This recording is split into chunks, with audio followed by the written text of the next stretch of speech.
"Huh, too bad things didn't turn out the way you expected," my husband smirked, his words dripping with disdain. "I'll just file those divorce papers and disappear," he added casually. I stared at him, struggling to process what I was hearing. Austin had changed the moment my father-in-law was admitted to the hospital. This wasn't the man I thought I had married. "Austin and I will be dividing his inheritance," my mother-in-law chimed in coldly. "You won't get a single cent. There's no money for a wife who can't even manage her own housework." I was speechless.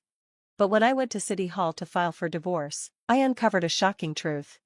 My name is Lindsay, and I'm a 24-year-old housewife. My husband, Austin, is 40. People called ours a May-December romance, but there was no whirlwind courtship like in the movies, it just happened.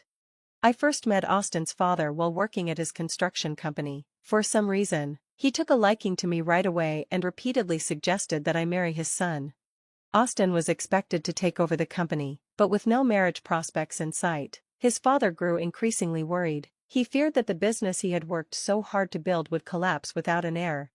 He even went so far as to visit my family, requesting my hand in marriage. My father, who also owned a construction company, had once worked under Austin's father, learning the ropes of the business. Perhaps out of gratitude, or obligation, he agreed to at least hear him out.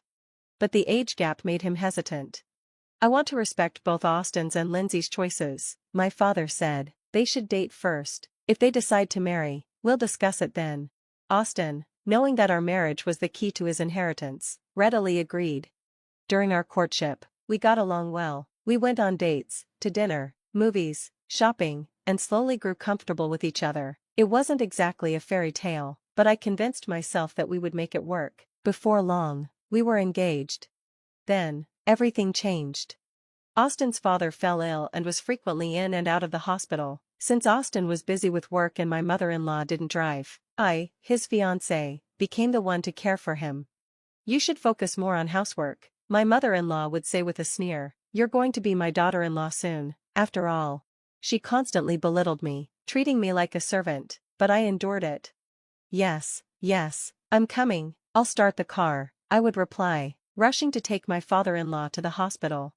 One day, my mother-in-law suggested I move in early, claiming it would be easier for me to care for him. I agreed, thinking it would be less of a hassle than commuting. After all, the wedding would happen soon, right? So why not just sign the marriage papers? I reasoned. Once I started living with Austin, I realized why he had never been in a serious relationship. He was obsessively frugal. He meticulously recorded every expense from our dates, tracking how much he spent on me, on food, even on gas. Yet, when it came to his mother, he never hesitated. She splurged on luxury brands and extravagant vacations, and he never once complained. That's when it hit me, Austin wasn't just a penny pincher, he was a mama's boy. Still, I pushed those thoughts aside. I had made my choice, hadn't I? Besides, my father and father-in-law supported this marriage, and despite everything, my father-in-law's kindness was the one thing that kept me going. Until that morning. I was getting ready to take my father-in-law to the hospital when my mother-in-law's sharp voice cut through the silence. "Lindsay, have you made breakfast yet? And the way you cleaned yesterday was unacceptable. Hurry up and redo it." She lounged in front of the television, contributing nothing but complaints. Austin sat beside her, glued to the screen.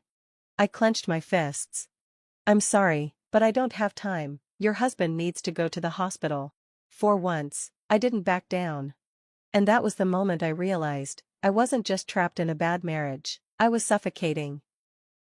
"Oh, well then, shouldn't you have woken up earlier? I have to go out too," I replied, meeting my mother-in-law's cold gaze.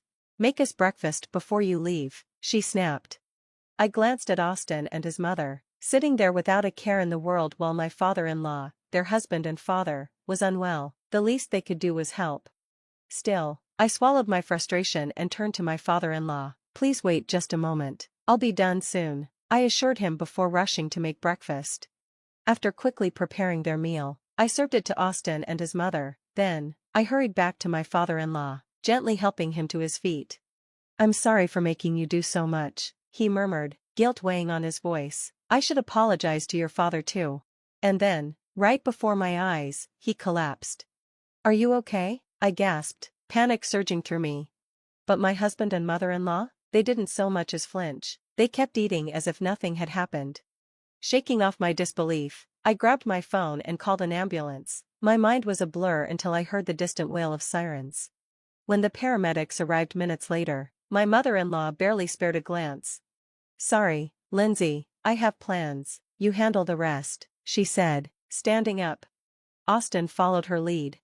"I have work to do, so make sure you lock up," he added nonchalantly before they both walked out, abandoning me and my father-in-law. At the hospital, my father-in-law eventually regained consciousness and was admitted for further observation. By the time the paperwork and doctor's explanations were done, night had already fallen. As I sat beside him, he reached for my hand, his grip weak but firm.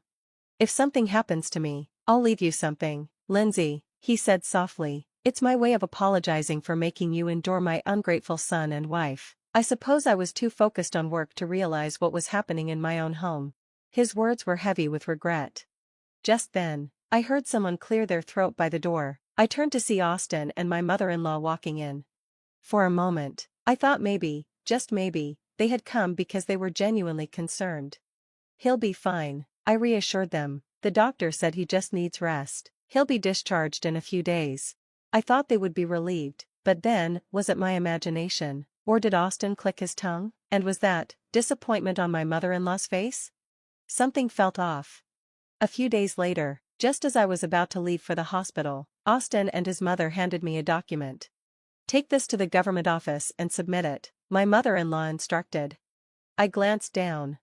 Green ruled lines. A divorce decree. Before I could react, Austin spoke, his tone dripping with mockery. "I overheard everything in my father's hospital room. The old man got weak and said he'd leave you something. But let me make this clear, you're not getting a dime. Wasn't that your plan all along? Marrying an older man for his inheritance? Too bad it backfired. File the divorce papers and disappear." He spat out the words, laced with disgust. I felt like I had been punched in the gut. "What?" I gasped. "How can you say that?" But before I could fully process his cruelty, his mother piled on. "Austin and I are dividing the inheritance. There's no one else to share it with, and certainly no money for a wife who can't even handle housework." Their words turned my stomach. My father-in-law wasn't even out of the hospital yet, but they spoke as if he were already dead. It was sickening. "How can you be so heartless? He's your family, he's not going to die, he'll come home and recover," I snapped. "And don't you dare accuse me of chasing after money, that was never my intention." I refused to let them win. With my hands shaking, I filled out the divorce papers as quickly as possible. I wanted them out of my life now. I stormed to the municipal office and handed over the document, my heart pounding.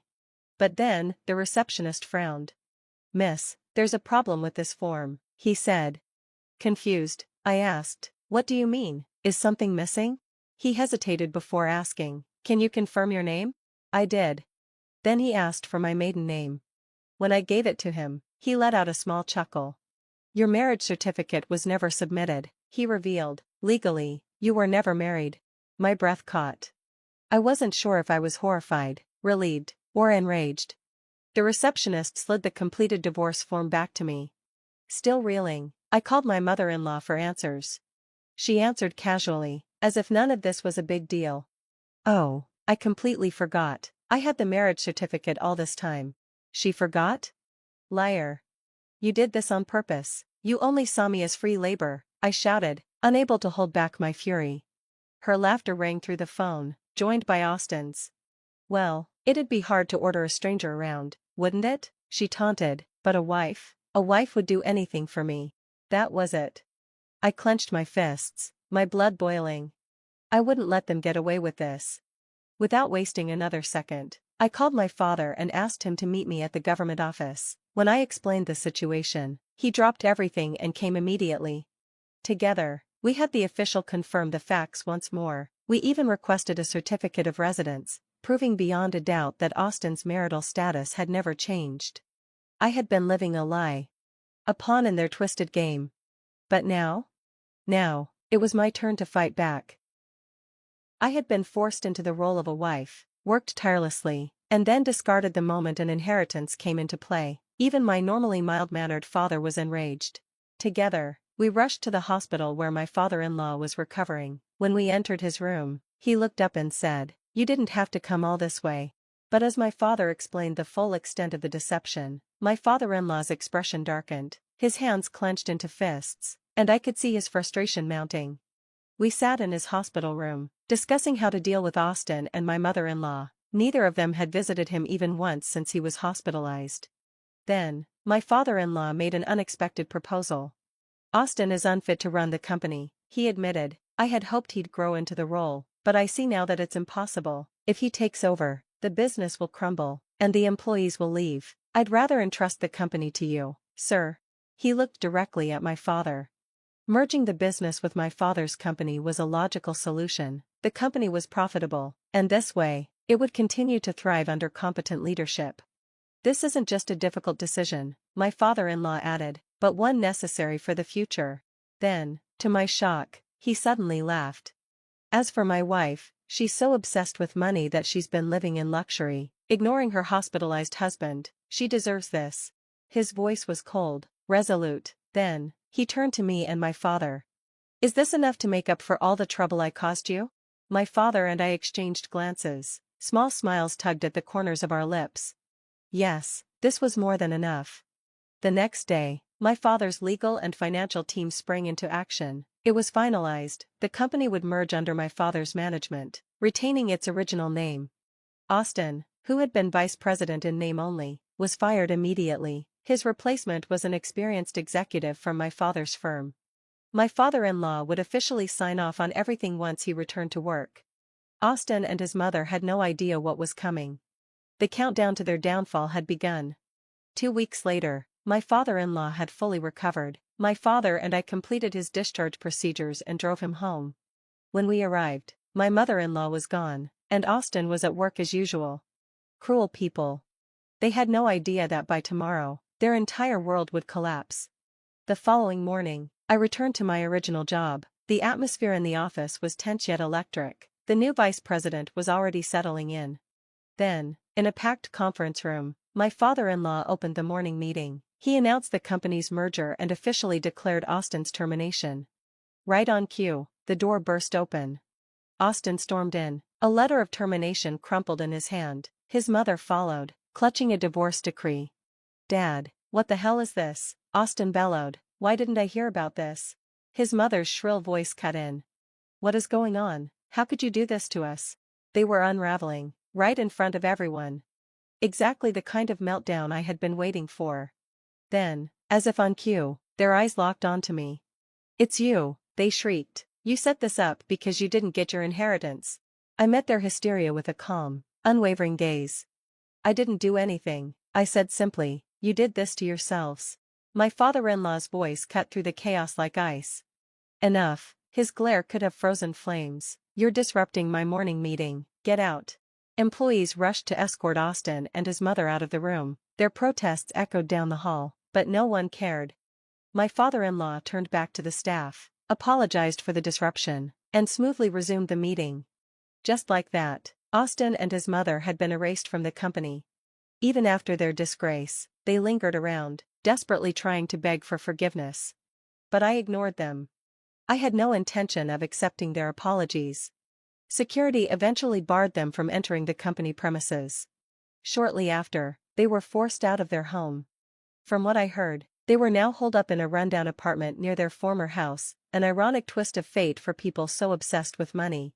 As for me, I had returned to my peaceful life as an office worker, free from their torment.